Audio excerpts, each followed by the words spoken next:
నమస్తే. మనము త్రిపుర రహస్యం అనేటువంటి గ్రంథాన్ని మాట్లాడుకుంటూ ఉన్నాము. ఇప్పుడు మనం 15వ చాప్టరు జ్ఞానకండ సారం మాట్లాడుతున్నాము. ఇప్పుడు ఈ అంటే మొత్తం టోటల్గా త్రిపుర రహస్యంలో ఏంటి, పరశురాముడికి మన దత్తాత్రేయుడికి జరిగినటువంటి సంవాదం. దత్తాత్రేయుడు పరశురాముడికి జ్ఞానాన్ని బోధిస్తున్నాడు. కాకపోతే మీరు ఏ ఆధ్యాత్మిక గ్రంథం తీసుకున్నా ఒకళ్ళు ప్రశ్నిస్తే ఒకళ్ళు సమాధానం చెప్తారు. అల్టిమేట్గా మన్ని ఎల్లైటం చేయడానికే, ఇంతకంటే ఇంకేం లేదు. నిజం చెప్పాలంటే ఈ త్రిపుర రహస్యం చెప్పింది కూడా అద్వైత సిద్ధాంతం. ఏంటి అద్వైత సిద్ధాంతం? మన దగ్గర మనం ఆది భౌతికం అంటే మనకు శరీరం ఉన్నది, ఆది దైవికం మన దగ్గర ఒక మనసు ఉన్నది, ఆ తర్వాత ఈ రెండు తెలియంది ఏదో మన దగ్గర ఒకటి ఉన్నది, అది ఆధ్యాత్మికం అనుకుందాం. ఇప్పుడు ఆది భౌతికానికి ఎంతసేపటికి మనం ఏం చేయాలి? ఆది భౌతికం ఎప్పుడు కూడా జీవత్వంలో ధర్మం, ఎప్పుడైతే ధర్మంగా ఉంటామో మనసు నిశ్చింతగా ఉంటుంది. రెండోది ఆది దైవికంలో ఏంటి? ఉపాసన. అంటే మనం డిసిప్లిన్ చేసుకుంటూ భగవతత్వం మీద మనసు పెట్టినప్పుడు, అంటే ఆ చేసుకునేటువంటి కార్యక్రమంలో మనం భక్తితో చేస్తాము, అది ఉపాసన. అంటే ఉపాసన వల్ల భక్తి కలుగుతుంది. ఆ భక్తి వచ్చే ఆది దైవికం. మూడోది వచ్చి ఆధ్యాత్మికం. అంటే అది ఆ శరీరానికి మనసుకి దాటినటువంటి ఒక ఉన్నతమైనటువంటి స్థితి. దానికి అద్వైత సిద్ధాంతంలో చెప్పింది ఏంటి? ఉన్నది ఒక్కటే, సర్వం వచ్చింది ఆ ఒకటి నుంచే. అంటే మన కంటికి కనపడుతున్నది ఒకటే, ఆ ఒకటిలో భాగమే మనము, ఆ ఒకటిలో భాగమే, ఆ ఒకటి తప్ప ఇంకేమీ లేదు అనేది అద్వైతం. ఏంది ఆ ఒకటి? దానికి నామరూప గుణాలు లేనటువంటి ఒక వండర్ఫుల్ సర్వస్వతంత్రమైనటువంటి ఒక జ్ఞానం. అబ్బా, అంతకంటే ఇంకేం లేదు. జ్ఞానానికి ఏమైనా రూపం ఉంటుందా? ఇప్పుడు నేను ఒక ఆలోచన చేస్తున్నాను, ఆలోచనకి ఏమైనా రూపం ఉంటుందా? కాకపోతే నేను చేసిన పని, దానికి వచ్చినటువంటి ఫలం కనపడుతున్నది. నిజంగా భగవతత్వ సాధన అంటే ఈ కార్యము, కారణము, ఫలము లేని ఒకే ఒక స్థితి. అక్కడ కారణం లేదు, కార్యం లేదు, ఫలం లేదు. ఈ కారణం, కార్యం, ఫలం అంతా ఏంటి? లాజిక్. ఇప్పుడు నేను చేశాను, ఇది నాకు ఇష్టం. దేనికి ఇష్టం? కేవలం అంటే ఏంటి? ఆ కారణం, కార్యం అంతా కూడా భౌతికం, దైవికం, వీటన్నిటికీ వస్తాయి. ఈ కారణము, లాజిక్లు, ఇష్టాలు, అయిష్టాలు లేని ఒక సర్వస్వతంత్రమైనటువంటి జ్ఞానం భగవతత్వం. ఇప్పుడు మాట్లాడుకుంటున్న జ్ఞానకండ సారంలో కూడా పరశురాం నిన్న మాట్లాడుకున్నాం. ఏమడుగుతాడు? నువ్వు చెప్పింది నాకు వండర్ఫుల్గా అర్థమైంది. ఉన్నది ఒకటేను, సర్వత్రా ఉన్నటువంటి ఆ అద్దం లాంటి దాంట్లో కంటికి కనపడుతున్నదంతా కూడా ప్రభావితం అవుతున్నది. అంతవరకు బాగానే ఉంది. ఆ తర్వాత ఆ విషయాన్ని తెలుసుకోవటమే దాన్ని సంవిత్ అన్నాడు. కానీ సంవిత్తును తెలుసుకోవాలంటే వేద్యమైనటువంటి పదార్థం కూడా సంవిత్తి అనేటువంటి విషయాన్ని గ్రహించాలన్నారు. అలా గ్రహిస్తే వచ్చేది మోక్షం అన్నారు. మరి మోక్షం అంటే మరి ఎలా ఉంటుంది? సరే, మోక్షం అన్నారు, బాగుంది. మోక్షం అయితే మరి రకరకాల మోక్షాలు, రకరకాల జ్ఞానాలు ఉండవు కదా. కొంతమంది కర్మయోగం చేస్తున్నారు, రకరకాల ఋషులు ఉన్నారు, అంతే కదా. మనకి తెలిసి రామకృష్ణ పరమహంస భక్తి, ఆ తర్వాత మళ్ళీ మన యోగానంద, ఆ తర్వాత వాళ్ళు దాన్ని ఏమంటారు, క్రియాయోగం, ఆ తర్వాత ఇంకోటి ఏంటి, మన వివేకానందుడు రాజయోగం. అట్లా అందరూ ఇన్ని రకరకాల మందులు ఉన్నారు. మరి వాళ్ళందరూ జ్ఞానులు కదా. మరి ఇదే మోక్షం ఒకటే అయితే ఇన్ని రకాల వ్యవహారాలు ఎందుకు అని అడుగుతాడు. మళ్ళీ నువ్వే చెప్తున్నావు కదా, మట్టి ఒకటేను, కుండలన్నీ వేరే ఉన్నాయి, మరి భగవతత్వం ఒకటే అయితే ఇవన్నీ ఎందుకు జరుగుతున్నాయి? ఈ విషయం ఏందని పరశురాముడు దత్తాత్రేయుని అడిగినప్పుడు, నిజమే నాయనా, నీకు ఈ విషయం అర్థమవుతుంది అంటే అర్థమైంది. నిజం చెప్పాలంటే ఆ అద్వైత సాధన అర్థం కావాలి, దానిలో ఉండాలి అంటే కేవలం మనం చేసేటువంటి సాధనల వల్ల కాదు, దానికి దైవకృప ఉన్నప్పుడు మాత్రమే సాధ్యం. నువ్వు ఇంత మంచి ప్రశ్నలు వేస్తున్నావు, అద్వైత సిద్ధాంతాన్ని అర్థం చేసుకొని అడుగుతున్నావు అంటే నీకు 100% దైవకృప ఉన్నది నాయన. నువ్వు అడుగుతున్న ప్రశ్న కరెక్టేను, కానీ ప్రశ్న కూడా ఎవరిని అడుగుతున్నారు? ప్రశ్న చెప్పేవాడు సమాధానం ఒకటే, ప్రశ్న రిసీవ్ చేసుకున్నవాడు ఒకటే. కాకపోతే నువ్వు అడుగుతున్నావు అంటే ఏంటి? నీకు ఇంకా ఆ స్థితి రాలేదు. నేను వేరు, దైవత్వం వేరు, ఇలా అద్దంలోనే అంతా ప్రతిబింబించింది ఉన్నది అంటున్నావు అంటే ఆ అద్దం కూడా నీలోనే ఉన్నది. నువ్వు ఆ అద్దం అనేటువంటి విషయాన్ని నువ్వు గ్రహించుకోలేదు. ఎనీహో, సరే, ఇంకొక స్టోరీ చెప్తాను, వీని అర్థం చేసుకొని ఆయన అని ఒక స్టోరీ చెప్తాడు. ఏంటి? జనక మహారాజు ఉన్నాడు. ఆ జనక మహారాజు సంగతి తెలియని వాళ్ళు ఎవరు లేరు. ఆయన వండర్ఫుల్ జ్ఞాని, కర్మయోగి. దాంతోపాటు ఇంకా చెప్పాలంటే అంటే తన్ని తాను తెలుసుకున్నటువంటి వాడు, భగవతత్వాన్ని తెలుసుకున్నవాడు. తన్ని తాను తెలుసుకున్న తర్వాత ఈ ప్రపంచమంతా కూడా భగవతత్వంలో భాగమని ఆయన పరిపాలన చేస్తున్నవాడు జ్ఞానయోగి. ఎవరు? మన జనక మహారాజు. ఈ జనక మహారాజు ఏం చేస్తాడు, మళ్ళీ ఈ సిద్ధాంతం పోకూడదు అని ఎప్పుడు కూడా ఒక 6 నెలలకో 5 నెలలకో, ఇప్పుడు మనం చిన్న చిన్నగా కిట్టి పార్టీలు చేసుకొని అందరం కలుసుకుంటూ ఉంటాం కదా, చిన్న చిన్న గెట్ టుగెదర్లు పెట్టుకుంటాం కదా, ఆ మహానుభావుడు కూడా జ్ఞానానికి సంబంధించి మన బ్రాహ్మణోత్తముల్ని, జ్ఞానుల్ని, సర్వత్రా తెలిసిన వాళ్ళనంతా ఇన్వైట్ చేసి ఒక మీటింగ్ పెట్టుకుంటూ ఉంటాడట. సరే, ఇప్పుడు ఇక్కడేమవుతుంది, వరుణలోకం అనేటువంటి ఒక నీళ్ళ సముద్రానికి సంబంధించిన దాంట్లో ఒక వరుణుడు ఒక యజ్ఞం చేయదలుచుకున్నాడట. ఆయన వెళ్ళి మీరందరూ రండి, నేను యజ్ఞం చేస్తున్నాను అంటే వాళ్ళెవరూ రావడానికి ఇష్టపడరు. అప్పుడు ఏం చేస్తాడట, వరుణుడు యొక్క కొడుకు కొంచెం తెలివితేటలు ఉపయోగించి ఆయన బ్రాహ్మణ అవతారంగా ఎత్తి, రండి మీరందరూ మీరు రండి అని ఇక్కడికి వచ్చి అటెండ్ అయ్యి జనకుడితో అంటాడట, రాజా ఏంది ఇట్లాంటి మద్దుమొహాలందరినీ పెట్టుకున్నావు, వీళ్ళకి ఒక్కళ్ళ మొహంలో కూడా ఒక్క జ్ఞానం కనపట్టలేదు, వీళ్ళల్లో పిసరంత కూడా తెలివితేటలు నాకు కనపట్టలేదు అంటాడట. అన్న తర్వాత ఈ బ్రాహ్మణోత్తములు వీళ్ళంతా పెద్ద జ్ఞానులు కదా, వీళ్ళందరికీ పిచ్చ కోపం వచ్చేసి, ఏమయ్యా నువ్వు అసలు నిజమైన జ్ఞానం ఉన్నటువంటి వాడివైనా మమ్మల్ని పట్టుకొని ఇంత మాట అన్నావు, నీకెంత ధైర్యం, ఇది కరెక్ట్ కాదు అంటట. అప్పుడు ఆయన అంటాట, సరే నేను పందెం పెడతాను, ఆ పందెంలో మీరు కనుక గెలిచారంటే నన్ను సముద్రంలో ముంచేయండి, పొరపాటున నేను గెలిచానంటే మిమ్మల్ని అందరినీ నేను నీళ్ళల్లో ముంచేస్తాను అన్నట్ట. సరే, వాళ్ళందరికీ పండితోత్తములు తెలిసిన వాళ్ళు కదా, సరేనని చెప్పి ఆ పందానికి ఒప్పుకున్నారట. ఈయన గెలిచేసి, ఎందుకంటే వరుణుడు కదా, అంటే వరుణుడు అంటే ఏంటి, మళ్ళీ ఇంకో రకమైనటువంటి దైవత్వం ఉన్నాడు కదా, అంటే భూమిని దాటినటువంటి వ్యవహారం అనమాట. వచ్చి ఒక్కొక్కళ్ళని తీసుకెళ్ళి నీళ్ళల్లో ముంచేయడం మొదలు పెడితే, హాయిగా అక్కడ వరుణుడు కొడుకున్నాడు కదా, అంటే ఏంటి, అక్కడ యజ్ఞం చేయాలనేటువంటి ఉద్దంతో ఉన్నవాళ్ళు కదా, వీళ్ళని రమ్మంటే అక్కడికి రాకపోయా, అందుకని ఒక్కొక్కళ్ళని తీసుకెళ్ళి వాళ్ళకి పూజా పునస్కారాలు చేసి కూర్చోబెడుతూ ఉన్నట్ట. ఈ నీళ్లలో ముంచిన వాళ్ళల్లో అష్టావక్రుడి ఫాదర్ అనేవాడు కౌహిలుడో ఎవరో ఉన్నాడు, ఆయన కూడా ఉన్నాడట. ఈ విషయం తెలిసి అష్టావక్రుడు ముంచేశారు, అందరినీ ముంచేశారు. అక్కడ పాపం వాళ్ళందరికీ ఆర్ఘ్యపార్ఘ్యులు ఇచ్చండి, వాళ్ళనేం కావాలని తీసుకెళ్ళలేదుగా, అంటే యజ్ఞంలో హెల్ప్ చేయమంటానికి తీసుకెళ్ళాడు. వీడు రావడంతో ఈయన ఏంటంటే మా ఫాదర్ని కూడా ముంచేశాడు ఎవరని చెప్పేసి పిలిస్తే, అప్పుడు వరుణుడిని కాస్త అష్టావక్రుడు ఓడించేస్తాడట. సరే, ఓడించిన తర్వాత వరుణుడు ఇతన్ని నీళ్ళల్లో ముంచిన తర్వాత తన నిజస్వరూపం చూపించి, నేను కావాలని చేయలేదు, వీళ్ళందరినీ యజ్ఞాలకు తీసుకెళ్ళడానికి చేశాను, నమస్కారం అని చెప్పేసి వెళ్ళి అక్కడి నుంచి ఆ ఋషి పుంగవులందరినీ వెనక్కి పంపించాట. పంపించిన తర్వాత ఈ అష్టావక్రుడు ఏం చేయాలి, వాళ్ళని చూసి కొంచెం ఎగతాళిగా మొహం పెట్టి నవ్వాడట. నవ్వినప్పుడు పాపం వాళ్ళంతా బాధపడుతూ అక్కడ ఒక యోగిని, అంటే ఎవరు, ఈ నిరాకారమైనటువంటి జ్ఞానశక్తి అమ్మవారు, అంటే ఇప్పుడు మనకి భగవద్గీతలో భగవాన్ అనే పేరు పెట్టుకున్నాం కదా, ఇక్కడేంటి ఈ త్రిపురాదేవి, ఈ శక్తి, ఈ యోగిని అక్కడ ఉంటే ఆమెనమ్మ చూడు ఇలా అంటున్నాడు నన్ను అని చెప్తే, సరేలే పదండి నేను కూడా వస్తానని చెప్పేసి అక్కడికి వీళ్ళందరినీ తీసుకొని జనకుడి ఆ స్థానానికి వచ్చిందట. వచ్చి, ఏమయ్యా ఎవరు ఇక్కడ, అష్టావక్రుని పిలిచి, ఏంటి అసలు నువ్వేంటి అంటే, ఏమ్మా నేను మంచిగా అన్నీ చదువుకున్నాను అన్నాడు. సార్ అంతా బాగానే ఉంది, నేను ఒక విషయం అడుగుతాను సమాధానం చెప్పు, ఏంటది, ఈ భూమి మీద ఇంకా తెలుసుకోవాల్సినటువంటి అవసరం లేదు, నాకు ఇంకా ఏమి అవసరమైనటువంటి విషయం లేదు, ఏది తెలుసుకుంటే నేను అన్నీ తెలుసుకొని అమృతత్వంలో ఉండగలుగుతాను అనేటువంటి విద్య ఏమన్నా ఉందా, దాని గురించి చెప్తావా అని అడుగుతుంది. అమ్మ ఎందుకు లేదు తల్లి, అఖండమైనటువంటి ఆ పరమాత్మ తత్వంలో తుది లేదు, మొదలు లేదు, అక్కడ ఒక కోరిక లేదు, కోరికొద్దని లేదు, సర్వత్రా వ్యాపించినటువంటి ఒక వండర్ఫుల్ జ్ఞానశక్తి అది, ఆ జ్ఞానశక్తి సర్వత్రా కనపడుతున్నది, మనమందరం కూడా అందులోనే ఉన్నాము, నేను ఆ విషయాన్ని పూర్తిగా అర్థం చేసుకున్నాను, నాకు ఈ భూమి మీద ఇక నాకు తెలియని విషయం అంటూ లేదు, నాకు అన్నీ తెలిసిపోయినాయి, అందుకని ఇది తప్ప ఇంకా ఏమీ లేదు తల్లి అని అంటాడు. సరే, శభాష్, బాగుంది నాయన, అన్నీ తెలుసుకున్నావు, పరోక్షంగా నీకు అన్నీ అర్థమైపోయింది, ఇంకా నువ్వు మరి అదొక అంటే ఏంటి, ఇప్పుడు ఇంకొక విషయం నేను అడుగుతాను చెప్పు, అదొకటే ఉందంటున్నావు, ఒకటే తెలుసుకున్నాను అంటున్నావు, మరి నువ్వెవరు సపరేట్గా తెలుసుకోవటానికి, ఆ విషయం నాకు కాస్త ఎక్స్ప్లెయిన్ చేస్తావా అని అడుగుతుంది.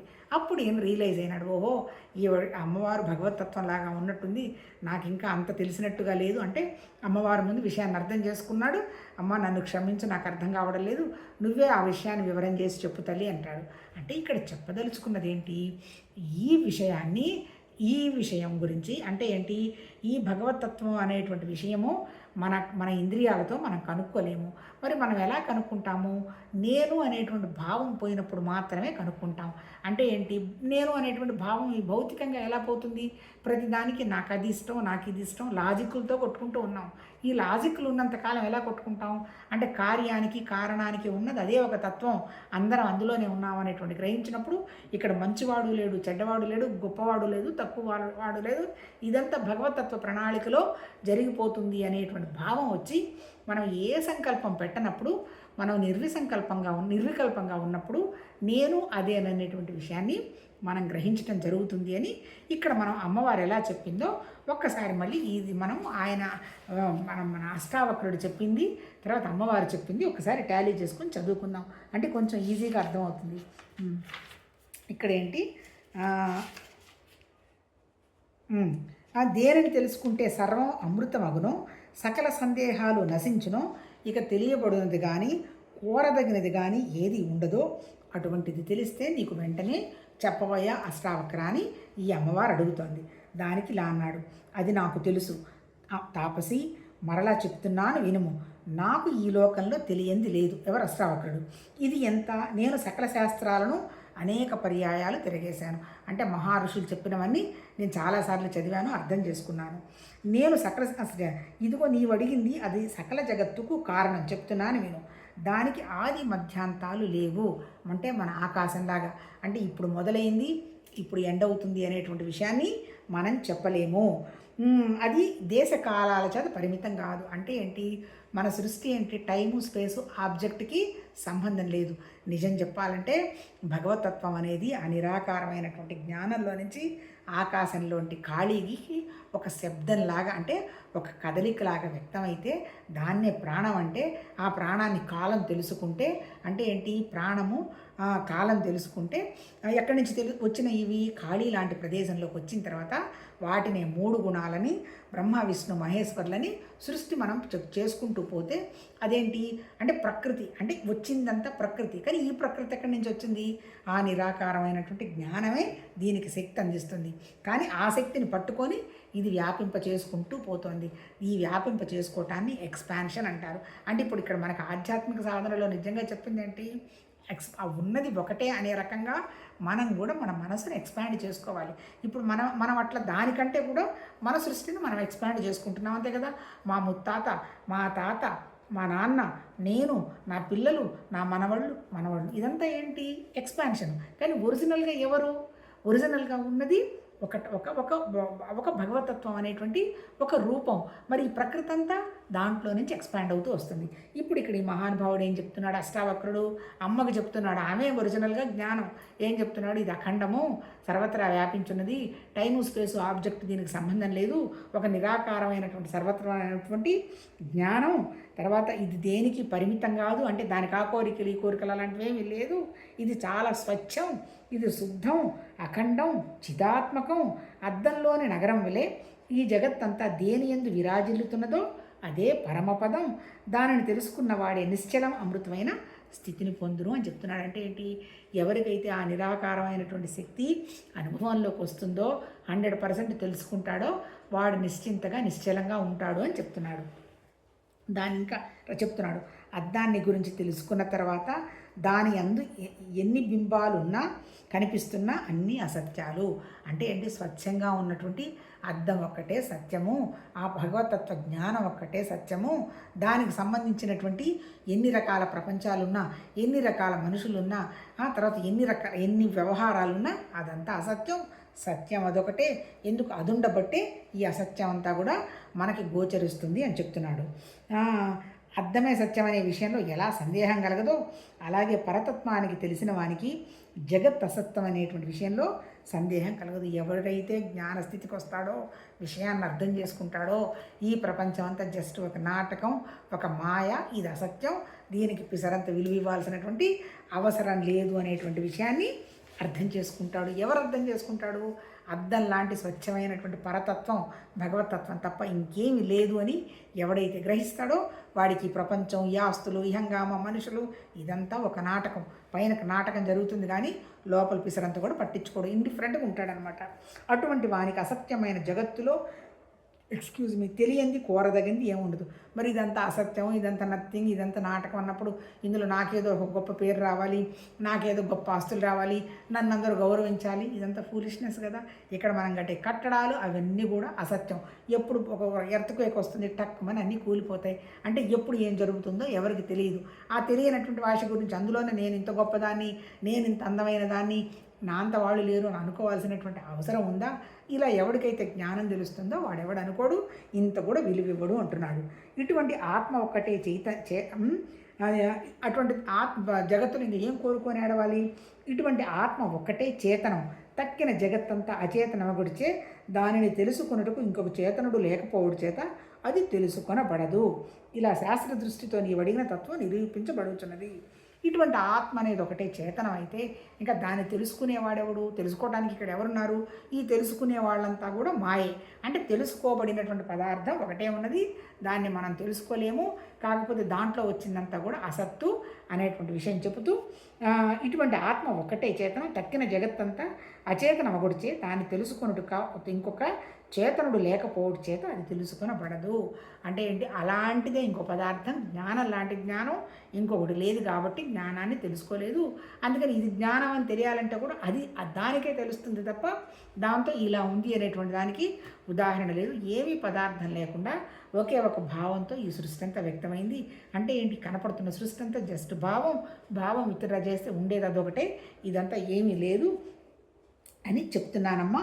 ఇలా శాస్త్ర దృష్టితో నీవు అడిగిన తత్వం నిరూపించబడుతున్నది అని చెప్తున్నాడు. అంటే ఏంటి? ఇదంతా శాస్త్రం అమ్మా, నాకు అర్థమైంది, కొద్దిగా గొప్ప నేను సాధన చేస్తున్నాను అని చెప్తున్నాడు. దానికి ఆమె ఇలా అంది, మునికుమార, శాస్త్రంలో ఉన్నట్లుగా నువ్వు చక్కగా చెప్పావు, అంతే కదా. ఇప్పుడు మనం మాట్లాడుకుంటున్నట్టు, ఇప్పుడు పుస్తకంలో చదువుకున్నది ఏదో కొద్దో గొప్ప అర్థమవుతుంది, మనం చెప్పుకుంటున్నాం. ఈ చెప్పుతున్నటువంటి దాన్ని మనం ప్రాక్టీస్కి తీసుకెళ్ళాలంటే అక్కడ మళ్ళీ ఏదో చేయటం అని కాదు. ప్రపంచానికి సంబంధించినటువంటి ఏ విషయానికి కూడా రియాక్షన్ లేకుండా, దుఃఖపడకుండా, గర్వపడకుండా, సంకల్పాలు పెట్టకుండా నిర్వికల్పంగా ఉంటున్నటువంటి స్థితిని మనం అనుభవంలోకి తెచ్చుకుంటూ మొదలుపెట్టాలి. చాలామంది అనుభవం అంటే ఏమనుకుంటారు? అంతా పోయి మన ఆస్తులన్నీ రాసిచ్చి ప్రపంచాన్నంతా ఉద్ధరించాలనుకుంటారు. ప్రపంచం అనేది అసలు మాయ, అసలు అది లేదు అని ఇక్కడ అద్వైత వేదాంతంలో కొట్టుకుంటున్నాడు. లేని దాని వెళ్ళి అక్కడ నువ్వు చేసేది ఏంది?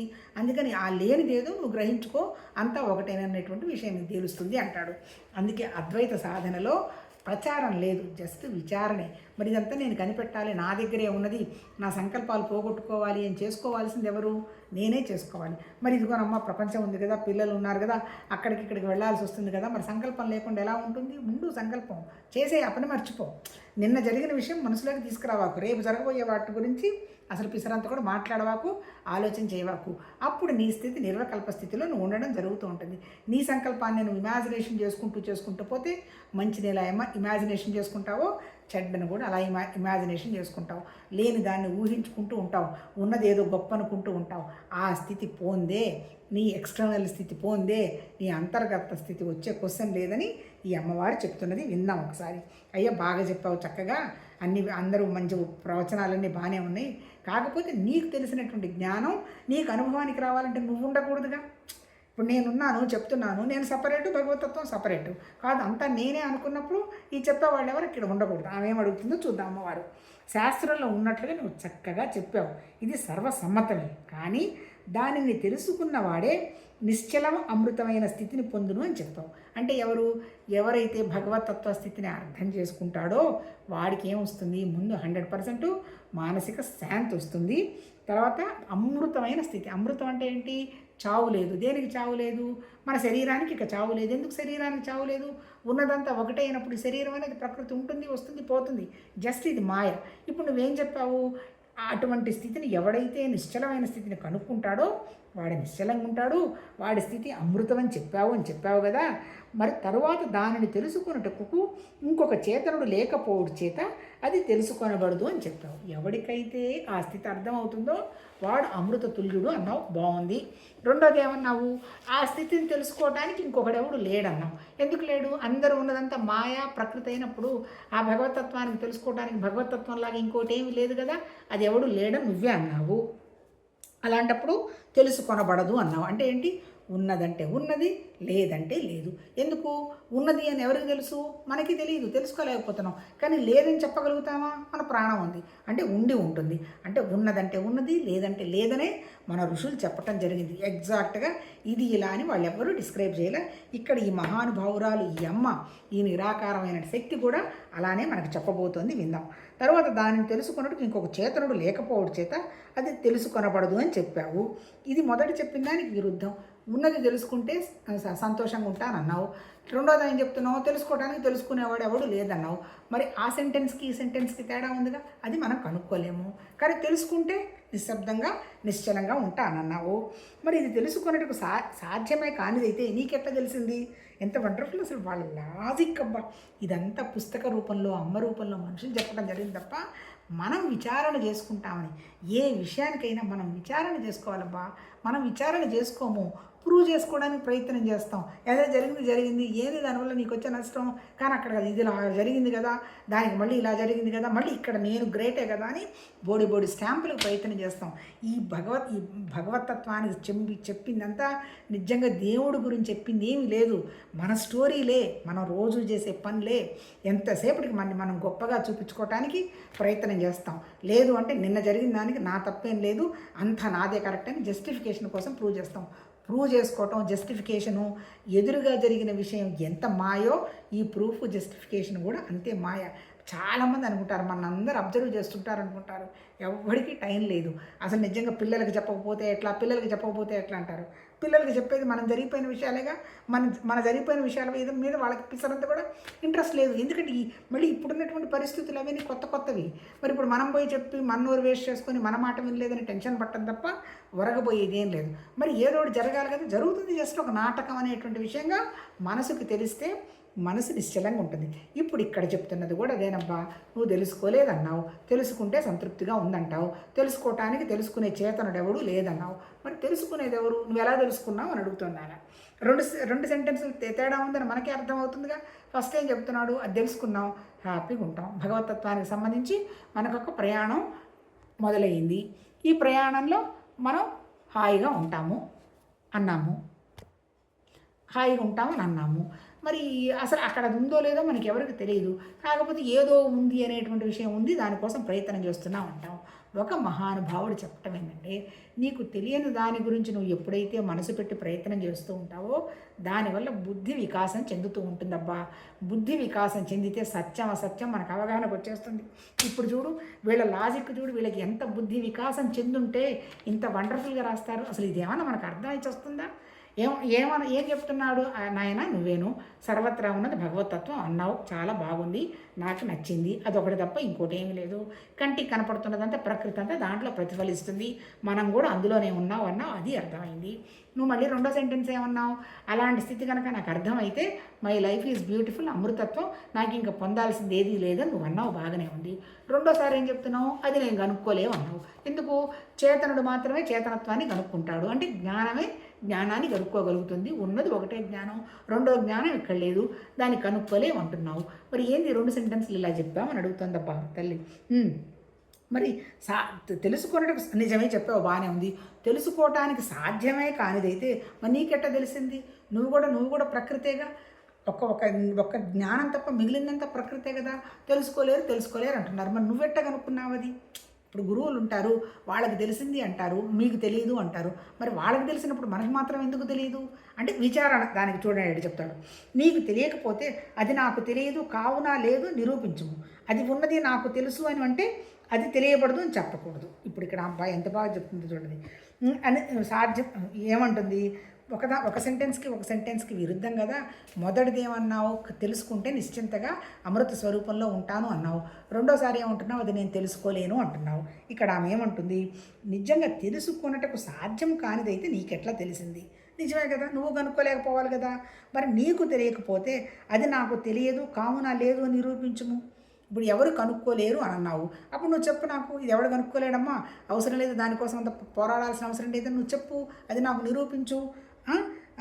అది ఉన్నది నాకు తెలుసు అని నీవంటే అది తెలియబడదు అని చెప్పకూడదు. ఒకవేళ పొరపాటున అది నాకు తెలుసు, నేను గ్రహించాను, ఆ భగవతత్వం నాకు అనుభవంలోకి వచ్చింది అంటావు అనుకో, అప్పుడు నువ్వు తెలుసుకోలేవయ్యా నాకు తెలుసు అని నువ్వు గర్వపడకూడదు అని అంటోందనమాట. అంటే ఇప్పుడు ఇక్కడ ఏం చెప్తుంది ఆవిడ, అసలు ఇదంతా నీవు శాస్త్ర దృష్టితోనే అనుకుంటున్నావు, దానిని నువ్వు స్వయంగా అపరోక్షంగా తెలుసుకోలేదు. జగత్తు ప్రతిబింబంగా ఉన్నదని నీవు ప్రత్యక్షంగా చూస్తూ దానికి అర్థంగా ఉన్న ఆత్మతో చూచుటలేదని ఎలా చెప్తున్నావు? ప్రతిబింబాన్ని చూసిన వాడు అర్థాన్ని చూడకుండా ఈ విధంగా ఆ సభలోని అందులోని జనకుని ఎదుట మాట్లాడుతూ ఓడిపోయి పరాభవపడ్డానని ఎందుకు గ్రహించుకున్నావు అంటుందంటే, ఇక్కడ ఆమె ఏమని చెప్తోంది, సభలో కదా ఇది అడుగుతుంది, ఏమనింది ఇక్కడ ఆమె, ఇదంతా కూడా నువ్వు శాస్త్ర దృష్టితో చెప్తున్నావు అంటే ఏంటి, పరోక్షంగా చెప్తున్నావు. అపరోక్షంగా తెలియడం కాదు, అపరోక్షంగా అంటే నీకు ఎక్స్పీరియన్స్ రావాలి. ఎక్స్పీరియన్స్ వచ్చిందంటే అప్పుడు నీకు అర్థం ఒకటే కనపడినప్పుడు నీకు ప్రపంచం ఎట్లా కనపడుతుంది? ప్రపంచం కనపడుతున్నప్పుడు అర్థం ఎలా కనపడుతుంది? రెండిట్లో ఒకటే కదా నీకు కనపడాలి. అందుకని ఈ విధంగా ఓడిపోయి ఇప్పుడు నువ్వు చెప్పిన దాంట్లో నీకు కూడా సరైన జ్ఞానం లేదనేటువంటి విషయం నువ్వు చెప్పాలి కదా, నిజంగా నీకు ఉన్నదా అనేటువంటి ప్రశ్న వేస్తుంది. ఇది రేపు కంటిన్యూ చేద్దాము. ఇప్పుడు ఆల్రెడీ అంటే ఇప్పుడు ఇక్కడ చెప్పదలుచుకున్నది ఏందబ్బా, నిజంగా వాళ్ళ లాజిక్, వాళ్ళ ఋషులు వాళ్ళు చెప్పాలంటే ఇప్పుడు అది నేను ఇది ఎంతోమంది మనకి పెద్ద గొప్ప గొప్ప మనుషులు ఎవరు మనకి ఫాలోయింగ్ లేరు, కానీ నేను ధైర్యం చేసి చెప్తున్నాను, నిజంగా ఎవరు కూడా దేవుడు అనేటువంటి పదార్థం లేదు, చూడలేదు. ఆ దైవత్వం ఉన్నది. ఎక్కడున్నది ఆ దైవత్వం? మన దగ్గరే ఉన్నది. మనం ఆ దైవత్వాన్ని ఏం చేస్తున్నాము? మనం ఆ దైవత్వం అనేటువంటి విషయాన్ని మర్చిపోయి ఈ దైవత్వాన్ని ప్రకృతికి ఉపయోగిస్తున్నాము అంటే మన రాగద్వేషాలు, మన కోరికలు, మన గొప్పతనాలు ఇవన్నీ ఎందుకు చేస్తున్నాము? ఈ ప్రకృతి, ఈ కంటికి కనపడుతున్నటువంటి ప్రపంచమే సత్యం అనుకుంటున్నాం. ఋషులు ఏం చెప్పారు? నువ్వు దుఃఖపడేదంతా ప్రపంచానికి సంబంధించే కదా, టెన్షన్ పడవాకు, అసలు ఈ ప్రపంచం లేదు, దానికంత విలువ ఇవ్వద్దు, నువ్వు చేయాల్సిన పని నువ్వు చేసుకుంటూ హ్యాపీగా సంతోషంగా ఉండు, అదొకటే ఉన్నది, నువ్వు సంతోషంగా ఉంటే నువ్వే భగవతత్వం. ఇప్పుడు మీరు కూడా అబ్జర్వ్ చేసి చూడండి, మనం నవ్వుతూ ఉన్నాం, మనకి ఏ ఆలోచనలు రావు. ఎప్పుడైనా దుఃఖంగా ఉన్నప్పుడు ఆ దుఃఖం గురించి ఆలోచిస్తాం, అంటే ఈ దుఃఖం సుఖం లేనప్పుడు పిచ్చి పిచ్చి ఆలోచనలన్నీ చేస్తుంటాం. అందుకని హాయిగా సంతోషంగా ఉండు, అది నా దగ్గరే ఉందని అనుకో, అన్లెస్ అని అంటే నా దగ్గరే ఉందని నువ్వు అనుకున్నంత వరకు నీకు ఆ జ్ఞానం కలగదు. అలా కానంత వరకు ఆది భౌతికం ఆది దైవికం చుట్టూ గిరిగిరా కొట్టుకుంటూ ఉంటావు. నువ్వు ఆది భౌతికం కాదు, ఆది దైవికం కాదు, నువ్వు ఈ రెండు స్థితులు దాటినటువంటి ఆధ్యాత్మికం, నువ్వే స్పిరిట్, నువ్వే కాస్మిక్ మైండ్. నీ దగ్గర ఉన్నది కాస్మిక్ మైండ్ కాబట్టి నీకు విషయం అర్థమవుతుంది. కాకపోతే లిమిటెడ్ ఏరియాస్లోకి వెళ్ళకు. నేనే శరీరం, నేనే ప్రాణం, నేనే మనసు, నేనే బుద్ధి, నాకు బంధువులు, నాకు ఇష్టాలు, నా ఆస్తులు, ఇటువంటి జోలికి వెళ్ళకు. నీ మనస్సు అనేదే చైతన్యం. నీ మనసులో ఈ చెత్తా చెదారం లేకపోతే నువ్వే భగవతత్వం. నువ్వు చేయాల్సింది ఏంటి? చెత్త గుర్తించు, చెత్తని డిలీట్ చేయలేను అనుకున్నావు అనుకో, కనీసం పట్టించుకోవాకు. అంటే దానికి సంబంధించిన విషయం పిసరంతా కూడా మనకి తెచ్చుకోవాకు, జరిగిపోయిన విషయం తెచ్చుకోవాకు, జరగబోయే విషయం తెచ్చుకోవాకు, ఇది ప్రస్తుతం ఉన్న విషయంలో పోల్చుకోవాకు, నువ్వు జస్టిఫై చేసుకోవాకు, నువ్వు ప్రూవ్ చేసుకోవాలని ప్రయత్నం చేయవాకు. లైఫ్ అంటేనే, ప్రకృతి అంటేనే just it's nothing but drama, Ramlila, Krishna Leela. మనం ఒక పాత్ర పోషించడానికి వస్తాం, ఆ పాత్రను అసలు ఏమంత గొప్పగా ఎవరు పోషించలేదన్నంతగా నటించంటే మళ్ళీ మోసం చేయవాకు, సిన్సియర్గా చేసిన తర్వాత నేను ఈ పాత్ర కాదు బాబోయ్, లోపల ఉన్నటువంటి నా జ్ఞానం అనేటువంటి విషయం గ్రహించు. అదే మహానుభావులు చెప్పారు. చూద్దాం రేపు ఆ తల్లి ఇంకా ఎట్లా చెప్పబోతుందో. నమస్తే.